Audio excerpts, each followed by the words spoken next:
আমি যে শেষ মুহূৰ্তত কৃষ্ণ নামৰ কথা কওঁ, শেষ মুহূৰ্তৰ কৃষ্ণ নামটোৱে আধ্যাত্মিকতাত থাকি থাকি শেষ মুহূৰ্তত কৃষ্ণ নামটো আমি ল'ব লাগে, প্ৰতিটো মুহূৰ্তত উচ্চাৰণ কৰিব লাগে, কিয় লাগে বুলি আপুনি অনুভৱ কৰে? সেইটো কিবা এটা পাবলৈ নে? সেইটো স্বৰ্গলৈ যাবলৈ নে? প্ৰত্যেকে হয়তো সেইটোৱে আশা কৰে, স্বৰ্গমুখী যাত্ৰা হওক। কিন্তু পাপ যিমান কৰিছোঁ মোৰ মনে নধৰে যে আমি সকলো স্বৰ্গলৈ যাব পাম। মইতো ভাবোঁ যে নৰকতো আমাৰ কাৰণে চাগে ঠাই অকণমান কম হ'ব, ঠেলা ঠেলি এতিয়াও চাগে দীঘলীয়া শাৰী পাতি থাকিবলগীয়া হৈছে, কাৰণ আগতে যোৱাসকল আছেই, সেইসকল শাৰী পাতিছে, আমিও চাগে সেই ৱেইটিং লিষ্টতহে আছোঁ।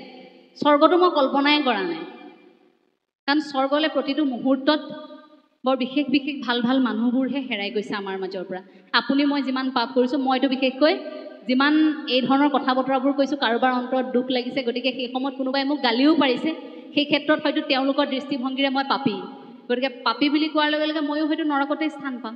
কিন্তু কৃষ্ণ বুলি তথাপিও আমি শেষ মুহূৰ্তত উচ্চাৰণ কৰোঁ যে প্ৰভুৰ সৈতে অন্তত আমি যাতে একাত্ম হ'ব পাৰোঁ, এই পৰমাত্মাৰ সৈতে বিলীন হোৱা শক্তিটো।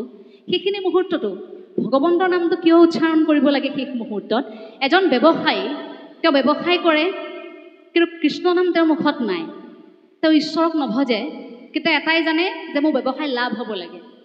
আনফালে এগৰাকী দৰিদ্ৰ মহিলা, তেওঁ আকৌ খুব ঈশ্বৰৰ গুণানুকীৰ্তন কৰে, ভগৱন্তৰ সৈতে একাত্ম হৈ থাকে। এদিন এটা প্ৰমাণ চাওঁ বুলি নাৰদ আৰু ভগৱান শ্ৰীকৃষ্ণ মৰ্ত্যলোকলৈ আহিছে সাধাৰণ ৰূপ ধাৰণ কৰি। প্ৰথমে সেই ব্যৱসায়ীগৰাকীৰ ঘৰতে সোমাইছে। তেওঁ ঘৰলৈ যেতিয়া সোমাইছে, তাত সোমোৱাৰ লগে লগে ভিক্ষা বিচাৰি সোমাইছে। গতিকে ভিক্ষাৰীৰ বেশত থকা ভগৱান শ্ৰীকৃষ্ণৰ নাৰদক দেখি সেই মানুহজনে এফালৰ পৰা গালি পাৰিবলৈ আৰম্ভ কৰিছে। আদ্যবন্দ ব্যক্তিগৰাকীয়ে, খুব ধনী মানুহ, তেওঁৰ অথচ বহু আছে, কিন্তু দিব নোৱাৰে। দিব নোৱাৰাৰ লগে লগে এইখিনি সময়ত বিচাৰি আহিছা, নিজে কৰি খাব নোৱাৰে তোমালোকে, অবাই স্মাৰ্ট কথা মাতি দুইজনক পঠিয়াই দিলে। নাৰদে মনে মনে ভাবিছে, প্ৰভুৱেতো দেখি আছে, প্ৰভুৱেতো এওঁক আজি পূৰা খাও দিব, আৰু মনতে ভাবিছে এওঁতো নিদিলে এওঁ খাও দিবই প্ৰভুৱে, আজি পাবি ৰ মছলাটো। নাৰদে সেই বুলি ভাবিছে মনতে, আমি কৃষ্ণ নাম লৈ তৰণি পোৱা নাই, আৰু তো এনেকৈ প্ৰভুক গালি পাৰি পঠিয়াইছোঁ, সেই বুলি ভাবিল। তাৰ পাছত কিছু দূৰ যোৱাৰ পাছত সেই দৰিদ্ৰ মহিলাগৰাকীৰ ঘৰত যেতিয়া সোমাল, তেওঁৰ ঘৰলৈ যোৱাৰ লগে লগে আকৌ আইগৰাকীয়ে দৰ্জাখন খুলি দিছে, ভিতৰলৈ আমন্ত্ৰণ জনাইছে, বোলে আপোনালোকে কি খাব? খুব ভোকত আছোঁ, কিবা এমুঠি আপুনি খোৱালেই আমি সুখী হ'ম। বোলে কি খাব? তেওঁৰ ঘৰতো একোৱেই নাছিল, কিন্তু গাই এজনী আছিল, কৈছিল বোলে গাখীৰ যদি আপোনালোকে খায়, মই অকণমান গাইজনীৰ পৰা গাখীৰ খীৰাই আনি দিব পাৰোঁ, আপুনি অকণমান তাকেই খাই যাওকচোন দুয়োগৰাকী, এইখিনি সময়ত আপোনালোক আহিছে। সেই বুলি গাখীৰ আনি দুয়োগৰাকীৰ সন্মুখত দিলে। নাৰদ আৰু কৃষ্ণই খুব সুন্দৰকৈ গাখীৰ খালে। খোৱাৰ পাছত যাবলৈ ওলাইছে, অকণমান দূৰ গৈ সেই ঘৰটোলৈ ঘূৰি চাই প্ৰভু ভগৱন্তই কৈছে, খুব সোনকালেই এই গাইজনী মৰি থাকক। নাৰদে ভাবিছে, প্ৰভু কি আচৰিত, তুমি অলপ আগত যিজনে তোমাক ইমান নিন্দা কৰিলে, আমাক নিন্দা কৰিলে, ইমান টকা পইচাৰ প্ৰতি উদ্বাউল হৈ থকা মানুহ এগৰাকী, তেখেতক তুমি খাও নিদিলা, কিন্তু অথচ তুমি যিগৰাকী মানুহে গাইজনীৰ গাখীৰ অকণ আনি আমাক খাবলৈ দিছে, তেওঁক তুমি ক'লা যে তোৰ গাইজনী মৰি থাকক। তেতিয়া সেই মুহূৰ্তত ভগৱান শ্ৰীকৃষ্ণই কি কৈছে, যে গাইজনীৰ সৈতে মানুহগৰাকীৰ যিটো সম্পৰ্ক, যিটো মোহ, যিটো মায়া, খুব সেইটো গাঢ় আছিল। গতিকে এনেকৈ যদি থাকে শেষ মুহূৰ্তলৈকে, এটা সময়ত মৃত্যুৰ সময়ত সেই মানুহগৰাকীৰ মনত কৃষ্ণ নাম নহয়, গাইজনীৰ কথাহে মনলৈ আহিব। তেওঁ হয়তো সেইখিনি মুহূৰ্তত ভাবিব যে মোৰ মৃত্যুৰ পাছত গাইজনীৰ কি হ'ব। শেষ মুহূৰ্তলৈকে তেওঁ গাইজনীৰ কথাই ভাবি থাকিব। গতিকে যাতে শেষ মুহূৰ্তলৈকে গাইজনীৰ কথা চিন্তা নকৰে, সেইবাবেই মই সম্পৰ্কটো এইখিনিতে শেষ কৰাই দিছোঁ। কিন্তু এই ধন সম্পত্তি আশা কৰি থকা ব্যক্তিগৰাকী যেন ধন ধন বুলি বলিয়া হৈ থাকিল, সেই মানুহজনক মই ইয়াৰ পিছৰ জন্মত সেই ধন ধন বুলি আশা কৰি থকা মানুহজনক এটা টকা বা মুদ্ৰা মই সেই জন্মটো পোৱাহে বিচাৰিম। হয়তো তেওঁ তেনেকুৱা এটা জীৱনেই লাভ কৰক, য'ত বাকচৰ একোণত কাপোৰৰ ফাঁকত তেওঁ সোমাই থাকিব। সেইবাবে তেওঁৰ পৰা টকা পইচা আঁতৰাই দিয়া নাই। এটা সময়ত টকাৰ মাজতেই তেওঁ বিলীন হৈ যাব, টকাৰ মাজতেই শেষ হৈ যাব, পিছতো টকাৰ মাজতেই থাকিব, তেওঁ মানুহ নহয় কেতিয়াও। কিন্তু সেই মহিলাগৰাকী যি কৃষ্ণ নাম লৈ আছিল, সেই গাইগৰাকীৰ সৈতে, গাইজনীৰ সৈতে সম্পৰ্ক শেষ হোৱাৰ পাছত তেওঁ শেষ মুহূৰ্তত যেনেকৈ কৃষ্ণৰ প্ৰতি ভৰসাটো ৰাখিছিল সেই ভৰসাটো আৰু বাঢ়িব। সেয়াই ভগৱান শ্ৰীকৃষ্ণই কৈছিল যে শেষ মুহূৰ্তত তেওঁ মোৰ নামেই ল'ব, কৃষ্ণ নামেই ল'ব। গতিকে শেষ মুহূৰ্তত যেতিয়া কৃষ্ণ নাম ল'ব, যেতিয়া মোৰ নাম সকলো সময়ত উচ্চাৰণ কৰিব, সেই ভক্ত সদায় মোৰ বুকুৰ কাষত থাকিব।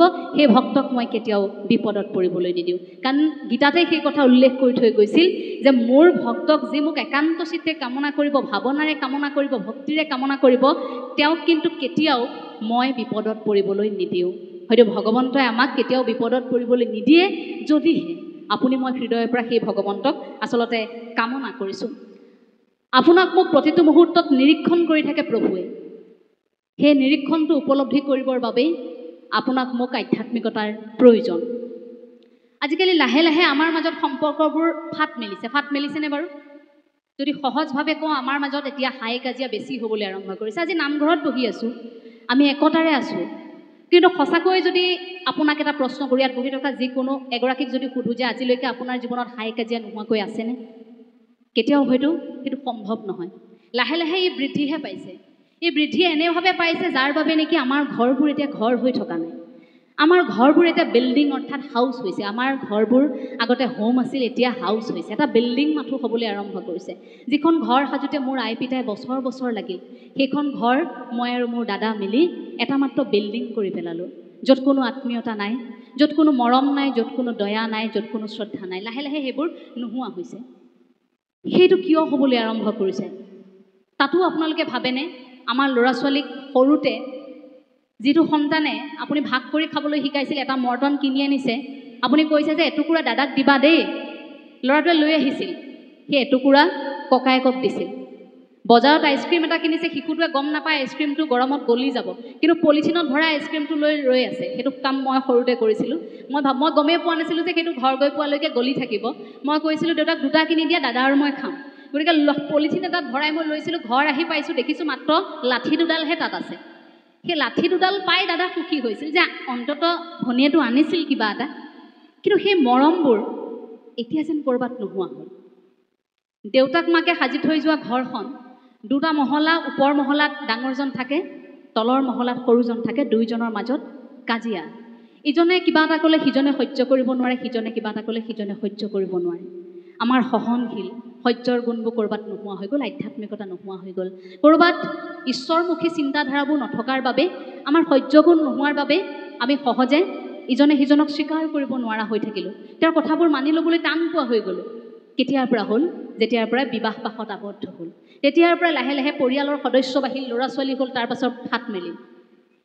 এহাল ককাই ভাইৰ কথা মই ক'ব বিচাৰিছোঁ। এতিয়া দুয়োজনৰ মাজত খুব কাজিয়া, একেখন ঘৰতে থাকে, দুয়োজনৰ মাজত ইমান কাজিয়া, ইজনে সিজনক চাব নোৱাৰে, সিজনে সিজনক চাব নোৱাৰে, খুব কাজিয়া, শুনিব নোৱাৰে ইজনে সিজনৰ কথা। ইজনে ভাবে দাদাই মোক বেয়া পায়, দাদাকে ভাবে যে ভাইটিয়ে মোক বেয়া পায়, ককাইকে ভাবে যে ভাইটিয়ে মোক বেয়া পায়। দুয়োজনৰ মাজত সম্পৰ্কৰ ফাট। কিন্তু হঠাৎ এদিন অনুষ্ঠান এটা পাতিবলৈ চান্দা বিচাৰি কেইজনমান ব্যক্তি তালৈ গ'ল। এতিয়া চান্দা বিচাৰি যোৱা ব্যক্তি কেইগৰাকী তলৰ মহলাত থকা ভাইটিৰ ঘৰত সোমাইছেহে। সোমাই তাত চান্দা ল'লে। লোৱাৰ পাছত ওপৰৰ পৰা ককাইকে সেই দৃশ্যটো দেখি আছে। তেওঁলোকে চান্দাটো সেইখন ঘৰৰ পৰা লোৱাৰ পাছত এতিয়া ওপৰ মহলালৈ যাবলৈ আৰম্ভ কৰিছিলহে। তেতিয়া তলৰ মহলাত ভায়েকে কৈছে, কিয়? মই দিলোঁ নহয়, আমি একেখন ঘৰৰে, দাদাই আকৌ কিয় বেলেগকৈ দিব? এয়া দাদাৰ মোৰ ফালৰ পৰাই দিছোঁ। সেই কথাষাৰ ওপৰ মহলাত থকা ককাইকে শুনি আছিল। সেইখিনি সময়ত শুনি ককাইক আচৰিত, আৰে ইমান দিন যিখন ঘৰত আছোঁ সেইখন ঘৰৰ তলৰ মহলাত মই ভাবি আছিলোঁ মোৰ ভাইটিয়ে মোক বেয়া পায়, আমাৰ মাজত সম্পৰ্কত ফাট মেলিবলৈ আৰম্ভ কৰিছে। আজিচোন ভাইটিয়ে বৰ ডাঙৰ কথা এটা কৈ দিলে, পইচাটো অৰ্থাৎ এই 100-200 টকাৰ চান্দাৰ কথা নহয়, কিন্তু সেই মুহূৰ্তত যে ভায়েকে ক'লে যে আমিতো একেখন ঘৰ এবাৰ দিলোঁ নহয়, হৈ গ'ল, সেই কথাষাৰে ক'ৰবাত ককায়েকক আৱেগিক কৰি তুলিলে।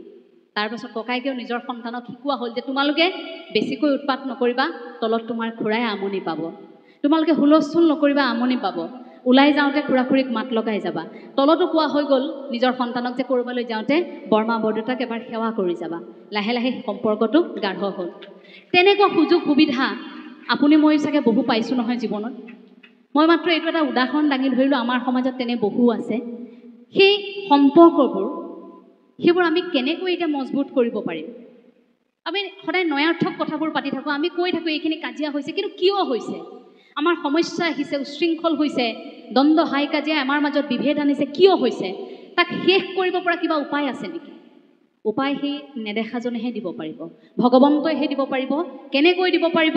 আধ্যাত্মিক উপলব্ধিয়ে দিব পাৰিব। সেইখিনি মুহূৰ্তত যদি সেই ককাইকে উপলব্ধি নকৰিলেহেঁতেন কথাষাৰ, তেনেকুৱা বহু কথায়ো তেওঁ শুধৰণি কৰিব নোৱাৰিলেহেঁতেন।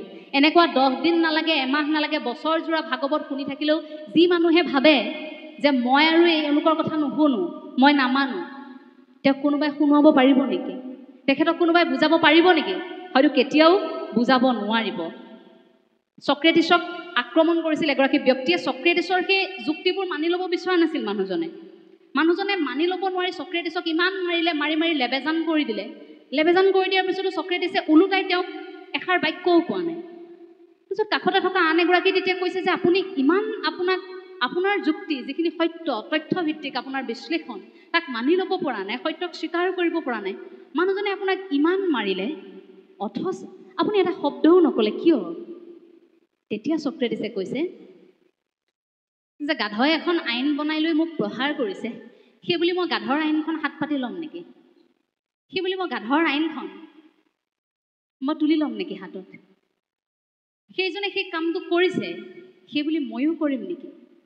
হয়তো তেনেকৈ আপুনি মই নাভবাৰ বাবেই সেই যিখিনি মুহূৰ্তত চক্ৰেটিছে হয়তো সহ্য কৰিছিল, সেইখিনি সময়ত অৱশ্যে পৰিৱেশ পৰিস্থিতি এতিয়া সলনি হ'ল, তথাপিও সেইখিনি মুহূৰ্তত আপুনি ময়ো যদি অকণমান সহ্য কৰোঁ যে তেওঁ কৰা আচৰণটো কিবা এটা দোষত পৰি সেই আচৰণটো কৰিছে, অন্ততঃ তেওঁৰ অন্তৰাত্মাই এইখিনি কৰা নাই। কথাও যদি কৈছে, তেওঁ যিটো শব্দ প্ৰয়োগ কৰিছে, সেইটো এটা শৰীৰ, তেওঁৰ শব্দ প্ৰয়োগ কৰিছে, তেওঁৰ মুখখনে সেই শব্দকেইটা কৈছে, সেইটো ভুল হৈ যাব পাৰে। গতিকে মই ক্ষমা কৰি দিব পাৰোঁ নেকি ক'ৰবাত?